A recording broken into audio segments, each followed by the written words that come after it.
IAS officer आजकल जो बन रहे हैं रुआब झाड़ने के लिए, रील्स बनाने के लिए और सेलिब्रिटी बनने के लिए, और इनसे प्रभावित हो रहे हैं जो अभी सिलेक्टेड कैंडिडेट जा रहे हैं। जब ट्रेनी ऑफिसर शुरुआती दौर से ही इस प्रकार की डिमांड करने लगे कि वीआईपी बंगला हो, कार हो, वो भी स्पेशल कार हो, महंगी कार हो, नाम हो, चपरासी हो, जबकि आप ट्रेनी ऑफिसर हैं, प्रोबेशनरी ऑफिसर हैं, इसकी शुरुआती दौर में ही इस प्रकार की डिमांड करने लगे और इस हद तक चले जाएं कि अपने सीनियर अधिकारी को ही नहीं समझे। ये ट्रेनी ऑफिसर होते हुए पूजा खेड़कर जो विवादों में है, अब तो इनका विवाद यहां तक बढ़ गया है कि पीएमओ ने ही और लवासना ने इनसे जवाब मांगा है कि जो कुछ भी आपके ऊपर आरोप लग रहे हैं वो सच हैं या झूठ। इसकी पूरी जानकारी के लिए, इसकी पूरी जांच के लिए एक समिति बना दी है। समिति जांच करेगी, गठित कर दी है। 2 सप्ताह के अंदर अंदर इनकी पूरी जांच पड़ताल हो जाएगी कि आखिरकार ये मामला क्या है। पूजा खेड़कर सेलिब्रिटी बनने के लिए इस प्रकार का इनने काम किया कि अपने ही सीनियर अधिकारी को नहीं समझा।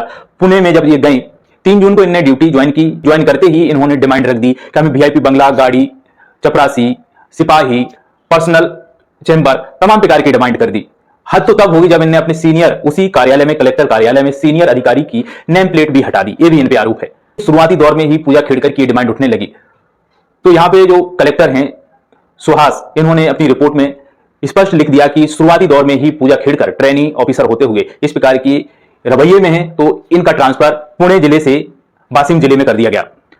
अब जब ये मामला गर्माहट पर हुआ, न्यूज में आया, तो फिर इनकी सिलेक्शन प्रोसेस पर इनका सिलेक्शन हुआ कैसे। अब शुरुआती दौर में ही जब इस प्रकार से एक ट्रेनिंग ऑफिसर ऐसा करने लगे तो सिलेक्शन प्रोसेस में भी बहुत बड़ा झोल नजर आया। घपला ऐसा नजर आया कि इन्होंने जो सर्टिफिकेट लगाया, दिव्यांगता का सर्टिफिकेट लगा दिया इन्होंने, और वो सर्टिफिकेट इस प्रकार का कि जबकि वो फर्जी निकला। अभी जांच का विषय है। फिर भी 6 बार इनको मेडिकल टेस्ट के लिए बुलाया गया कि दिव्यांगता सर्टिफिकेट आपने लगाया है तो उसके लिए आप मेडिकल टेस्ट से भी गुजरेंगी, लेकिन उसको जाने से मेडिकल टेस्ट के लिए अलग अलग शेड्यूल दिया गया। एम्स में 5 बार बुलाया गया, वहां नहीं गई। फिर अपने हिसाब से ही प्राइवेट कोई हॉस्पिटल से एमआरआई सर्टिफिकेट बनवा करके, एमआरआई रिपोर्ट बनवा करके यूपीएससी को इनने सौंप दी। यूपीएससी को पता है कि हमने तुम्हें जो शेड्यूल दिया था मेडिकल टेस्ट के लिए उसमें तुम उपस्थित नहीं हुई। पहली बार तो इन्हें बोल दिया 2022 में कि मेडिकल टेस्ट के लिए नहीं आ सकते हैं क्योंकि मैं कोरोना पॉजिटिव हूं। अब इस प्रकार की इन्हें बात कर दी कि कोरोना पॉजिटिव है। चलो भाई, कोरोना पॉजिटिव है। दूसरी बार भी बुलाया गया, तीसरी बार भी बुलाया गया, इस प्रकार से लगातार बुलाया गया। फिर इन्हें प्राइवेट हॉस्पिटल में कहीं से भी जुगाड़ करके सर्टिफिकेट बनाया। सर्टिफिकेट बनाते यूपीएससी को दिया, लेकिन यूपीएससी ने इसको रिजेक्ट कर दिया। रिजेक्ट करने के बावजूद भी इनका पता चला 841 रैंक थी, इनका सिलेक्शन हो गया और पुणे में इनकी ज्वाइनिंग हो गई। 841 रैंक आने के बावजूद इनको आईएएस पद के लिए ये सिलेक्ट हुई। ये बहुत बड़ा झोल है। ऐसी पूजा खेड़कर कई हो सकती हैं और कई हो सकते हैं, कई ऐसे व्यक्ति हो सकते हैं। पहले UP police, RO, ARO, NEET का एग्जाम, जितने भी एग्जाम हो रहे हैं, कहीं पेपर लीक का मामला देखने को मिल रहा है। स्टूडेंट के साथ क्या क्या देखने को नजर आ रहा है। अब यूपीएससी पर कोई सवाल खड़ा नहीं हो रहा था, अब यूपीएससी पर भी एक सवाल खड़ा हो रहा है कि इतना बड़ा दुनिया का सबसे टफेस्ट एग्जाम माना जाता है, कठिन एग्जाम माना जाता है यूपीएससी, और यूपीएससी में ही इस प्रकार की बातें जब सामने आने लगे तो उन स्टूडेंट का क्या होगा जो दिन रात मेहनत कर रहे हैं, पढ़ रहे हैं, इसी उम्मीद से कि कहीं ना कहीं हमारे परिवार में, हमारा बैकग्राउंड तो ऐसा नहीं है कि हम कोई बिजनेस कर सकें, एक अच्छी से लाइफ सेटल करना है तो यूपीएससी क्रैक करेंगे और समाज की सेवा करेंगे, ईमानदार ऑफिसर बनेंगे, देश का नाम रोशन करेंगे, अपने मां बाप का नाम रोशन करेंगे। लेकिन करप्शन के कारण, पैसे के कारण कुछ चंद लोगों के द्वारा यूपीएससी को ही इस प्रकार से बदनाम किया जाने लगे और उन जो ईमानदार और सच्ची मेहनत से जो तैयारी कर रहे हैं उनको उनका फायदा ना हो, उनका जो हक है वो ना मिल पाए ऐसे लोगों के द्वारा, तो कहीं ना कहीं नाइंसाफी होगी। इस जांच का ये विषय है, जांच इसके लिए होनी चाहिए। और पीएमओ ने और यहां तक कि लवासना ने ये डिमांड की है कि तुम्हारा जो सर्टिफिकेट है, दिव्यांगता सर्टिफिकेट, इसकी पूरी तरीके से जांच होनी चाहिए। ये हुआ तो हुआ कैसे। यहां भी नहीं बात मानी गई, इन्होंने ओबीसी का जो सर्टिफिकेट है वो भी लगा दिया, जबकि ओबीसी का सर्टिफिकेट के लिए पेरेंट्स की जो आय है, इनकम, वार्षिक आय 8 लाख रुपए से कम होनी चाहिए, जबकि ये तो 110 एकड़ जमीन के मालिक इनके पिता। 2014 में लोकसभा का चुनाव लड़ा जिसमें हलफनामे में इन्होंने लिखा कि 40 करोड़ की करीब प्रॉपर्टी है, 87 लाख का ज्वेलरी है, तमाम प्रकार की ऐसी चीजें बताई। माता इनकी सरपंच हैं, खुद ये पूर्व अधिकारी रह चुके हैं, राज्य अधिकारी रह चुके हैं इनके पिता, आईएएस ऑफिसर के तौर पर। इसके बाद इनके दादाजी भी इसी बैकग्राउंड में थे, वो भी ऑफिसर थे। तो पूरा रॉयल परिवार, इसके बावजूद भी ओबीसी कैटेगरी का इनने फायदा लिया, और जबकि उसकी आय का एक ये दिया गया कि 8 लाख रुपए से पेरेंट्स की आय, वार्षिक आय कम होनी चाहिए, इसको भी लगाया। साथ ही साथ दिव्यांगता का, जब दिव्यांगता का लगाया तो पूरी तरीके से 6 बार बुलाने के बाद भी ये नहीं गई। ये सब मामले देखने को मिले।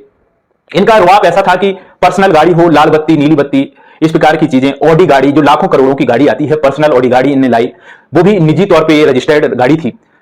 जब ये मामला सामने आया, पुणे पुलिस एक्शन में आई, उस ऑडी गाड़ी के ट्रैफिक पुलिस जांच के लिए इनके बंगले पर पहुंची तो मां का रवैया इस प्रकार से सामने आया जो आप देख सकते हैं।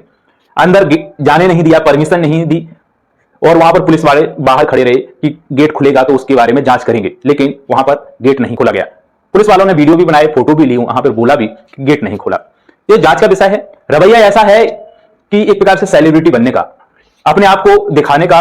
जब से रील्स बनाने का जितने भी सिलेक्टेड कैंडिडेट हो आ रहे हैं, अधिकतर ऐसे आ रहे हैं कि सबसे पहले सिलेक्ट होते ही आपका चैनल बन जाता है, यूट्यूब पर हो चाहे इंस्टा पर हो, फेसबुक पर हो, हर तरीके से आप हाईलाइट होना चाहते हैं, एक सेलिब्रिटी बनना चाहते हैं, अपने कर्तव्यों को भूलकर इस प्रकार के काम करते हैं। जब एक ट्रेनिंग ऑफिसर ही इस प्रकार का काम करने लगे, कहीं ना कहीं प्रभाव तो इनको रील्स का भी पड़ा है कि हम भी रील्स बनाएंगे, महंगी कार में जाएंगे, महंगी कार से आएंगे, लोग सोचेंगे क्या हो रहा है। शुरुआती दौर में जबकि ट्रेनिंग ऑफिसर को इस प्रकार की बर्ताव नहीं करना चाहिए, इस प्रकार की सुविधाएं नहीं मिलती जो जो वरिष्ठ अधिकारी बन जाते हैं, आईएएस अधिकारी बन जाते हैं, सीनियर अधिकारी होते हैं, उनको वे सुविधाएं मिलती हैं। आप ट्रेनिंग तौर पर हैं, आप तो शुरुआत में ही 3 जून को आप गई और अपनी डिमांड करने लगी कि इस प्रकार से आपको सेवाएं मिलनी चाहिए। तो पूजा खेड़कर एक प्रकार से रुआब झाड़ने के लिए ऐसा किया और वो खुद ही फंस गए, अपने पांव पर ही खुद कुल्हाड़ी उन्हें मार ली। अब उन्हें ऐसी कुल्हाड़ी मारी है कि अब जितने भी यूपीएससी में ऐसे केस होंगे, यदि ऐसा हो रहा है पीठ के पीछे, तो ये कहीं ना कहीं उन बच्चों के साथ तो ये इस प्रकार से नाइंसाफी हो रही है जो एक विश्वास के साथ, एक फेथ के साथ अपनी तैयारी कर रहे हैं। इतना संपन्न होने के बावजूद भी आप आईएएस की तैयारी की, सिलेक्शन लिया उल्टे सीधे तरीके से, जैसा भी करके। इनकी पहुंच बहुत लंबी थी, सर्टिफिकेट भी इंकार कर दिया कि नहीं चलेगा, फिर भी उनका सिलेक्शन हो गया। अब वो भी है कि उसी कैडर में जहां के आप रहने वाले हैं, उसी कैडर में आपको पोस्टिंग मिल जाए तो तगड़ी पकड़ है। पुणे में ही इनकी पोस्टिंग मिल गई, यहां भी इनकी लिंक काम कर गई। पिताजी ने सिलेक्ट होते ही वहां के वरिष्ठ अधिकारी, वहां के अधिकारियों से, वहां के कलेक्टर से लिखित तौर पर यह बोला था कि बेटी को सभी प्रकार की सुविधाएं मिलना चाहिए।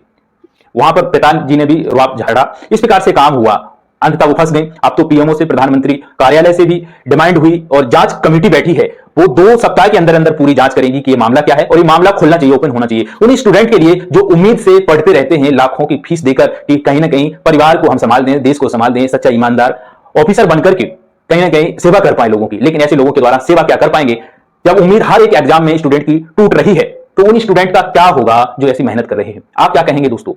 आपकी क्या राय है, क्या प्रतिक्रिया है? आप अपने सुझाव अपने कमेंट के द्वारा बता सकते हैं। किस प्रकार से ऐसे ऑफिसर के बारे में कैसी जांच होनी चाहिए, कड़ी से कड़ी सजा भी होनी चाहिए। यदि ये जांच सही निकले और ये जो दिव्यांगता का जो सर्टिफिकेट है ये फर्जी हो, तो कड़ी से कड़ी जांच होनी चाहिए और एक ईमानदार जितने भी स्टूडेंट हैं उनके लिए इंसाफ मिलना चाहिए। दोस्तों, हमारी मुलाकात अगले वीडियो में एक नए टॉपिक के साथ होगी। तब तक के लिए नमस्कार।